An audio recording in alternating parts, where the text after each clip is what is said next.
Welcome back to my actual ship's galley, where I'm going to be brewing some home brew using a home brew kit thing. This is Cooper's brand, and in Australia, I don't know about where you guys are from, although it says here that they export to the USA, Canada, and Europe. This, a little sugar and some water and a big old drum is all you need to make 23 liters of beer. That's about 2.5 miles in Imperial. So let's do it. The ingredients in this can is malted barley, hops, yeast, and water. Step 1 is to sterilize all your equipment and wash your hands well. I have a video about sterilizing your equipment, which I'll put a link to down in all that crap below. This flavor is an American style IPA. Go figure. What you have to do is take off this weird lid thing. This is the yeast. I gotta open this somehow. I can smell it. Where I come from, they have supermarket brands of this kind of stuff, which is usually much cheaper. This is quite a reputable brand and usually quite expensive, but I got on special. But the supermarket brands have the exact same ingredients. So is it worth spending the extra money? It's up to you. It's up to you. Whatever you want to do. All right. I'm gonna hold this. I have washed my hands because I took a crap. No, I didn't really. All right, that's some sticky icky. Do not breathe that in. You add 1 kilogram of sugar to your 23 liter drum. If you add more sugar, it will be more alcoholic up to a point, but 1 kilo is good because you'll get the best flavor, I think. So here's 1 kilo. Bon. That's what it looks like, a rich dark syrup. I'm going to add this on top of my sugar, and I love to watch it go in. Look at that. I really love that. Ooh. This drum has measurements up the side. All I have to do now is fill it up to 23 liters with water.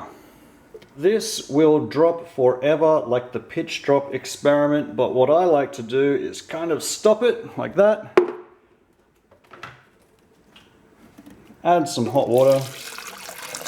This is not boiling water, but it is pretty hot. And add that in. Take this opportunity to swish it around. You could use a spoon and stir it, but that's one more thing to sterilize, and my spoon broke. Just get a lot of that mixed in. Okay, I've swished that around pretty well, and it's pretty well mixed in. I use this can to fill up with water from here and put into there. This cleans the can, and I don't have a hose, so that's pretty much the way I do it. Da, da, da. No need to jiggle. As you can see, it's a bit frothy, and it will be until it gets clean.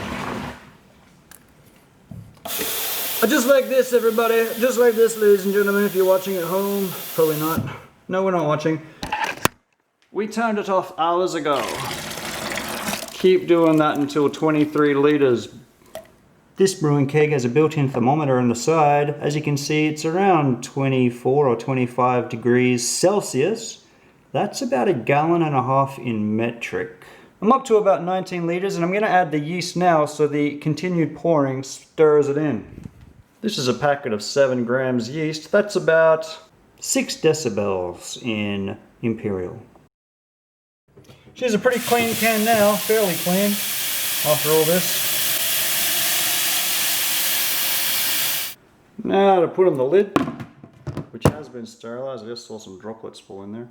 As you can see, this lid has no one-way valve, and it simply doesn't need one. Let me explain after long last. Okay, there's yeast in here. As the yeast eats the sugar, its byproduct, one of them, is carbon dioxide.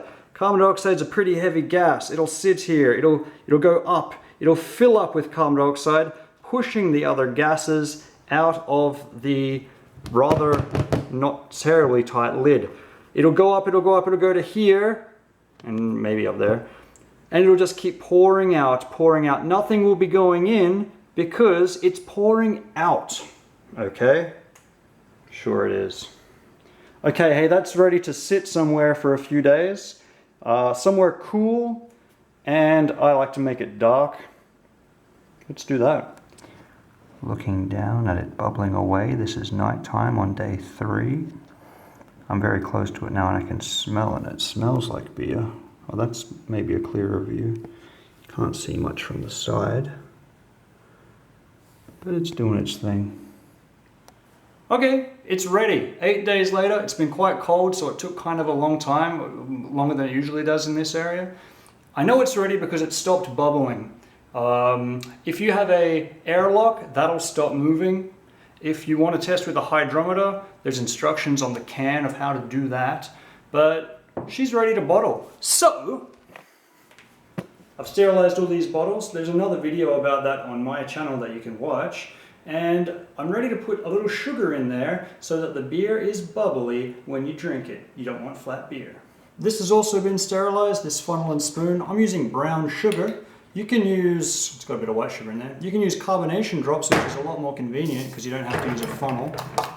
And usually you put in 2 spoons for one of these 750ml bottles, but I usually go with 1 because it's bubbly enough. And I want to completely eliminate the chance of explosions. I never get explosions. Why do people get explosions, you ask? Well, sometimes they bottle too early before the things stopped fermenting. And sometimes they put in too much sugar. Now these explosions are extremely violent, so you definitely want to avoid them. One way to avoid them is to use plastic bottles. Nothing wrong with using plastic bottles. You might be wondering why I was shaking around so much then. The funnel I use is not ideal. See how it's kind of flat at the bottom? You want to get a funnel that goes straight in. I'm just shaking it so all the sugar goes in. My home brew kit comes with this pipe that fits onto the tap, and at the bottom of the pipe is a valve that when it hits the bottom of the beer bottle, it opens the valve. Now this is good because the beer can go slowly down here and then come out kind of slowly. If you just pour the beer straight out of the tap into your bottle, it'll free fall and then hit the bottom and it'll froth up. And you'll have this much froth and you'll have to wait till it settles before you can put more beer in before you can cap it. So this thing is a pretty good thing. Oh, this part takes quite a while and you can sit, so I always do sit. Obviously this thing has been sterilized. Whack in your bottle, open it up. It's not exactly fast, but it is still faster than having it come out quickly because then you don't have to wait for all the frothy froth. Now, just speed this up. Not actually saying anything. Right. So here's the first beer ready to go. With your other hand, go like that. It does drip a bit. Put a towel down on the floor. Now put your beer down, and while you're waiting for this one, grab a bottle top and put it on top. That way you eliminate chance of contaminating that. While these bottles are open, there's always a chance that something drops in, right? Just got stuff dropping out of the sky in my house. Not really. No, not really. That was a joke. There's the next one. Put it in. Ready to go. Whack on a lid. So forth. Alright, so have a look at this. We're almost reaching the line where you won't be able to pour anymore because obviously water can't flow uphill. And there's still plenty of decent looking beer there. It's not until you get down here that the sediment happens. So what I often do when I get to that point is I just chock up the back legs with a couple of, I have these cork boards that I use because they don't slip, but you could use anything. And that way you get just more, you don't waste so much. So that's what we'll do. This is a bottle capper. It uses leverage to make it not so difficult to push the cap straight onto the bottle. My bottles are twist tops, but that's fine. You don't have to have pop tops, you can have twist tops. Ideally you'd screw it into your bench, but I'm in a rental. Awesome. There are other ways to put bottle caps on, but this is probably my best way, the way I like it best I should say. Shall we do it then? Yeah, let's do it. So I have to hold here because it's not screwed down, and boom! Look at that! Do that to all of them. Okay, so now I have 26 750ml bottles of beer, plus I filled up what I'm guessing is a 2-litre bottle, plastic bottle, just to prove it can be done, and you don't even need a topper if you use a plastic bottle. Look at that colour. It's a clear bottle, so that's the colour of our beer at the moment. I can see my face in there. It's a good looking beer. Put these someplace to relax for about 2 weeks, out of the sun, nice and cool. Okay. The sun is right in my eyes. Here's a serving suggestion. Drink it when you're camping. That's what I've been doing. This is not my first bottle, but it is the day before I have to leave, so I'll shoot this video right now. Let's have a look. It makes the right noise.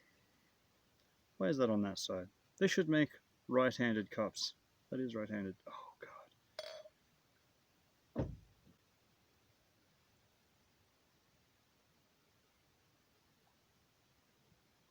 All right. So, it's quite dark. It's, what do you call it, amber, bubbly, smells like beer, and it's awesome. It's so good. Very hopsy. I mean, it's an IPA, which has a lot of hops in it, so you can taste that, and I like that. It's full flavored. I should mention it's clear. Some people, when they make home brew, they have trouble getting it clear. Now the trick is, stand your bottle up in the fridge and don't touch it for like a day. And then when you're pouring, don't shake it around too much. All the sediment's still at the bottom. But then you've got a problem. You get to the bottom and you don't want to drink the last little bit because it's all dregsy. So what people often do, I'll use an empty one.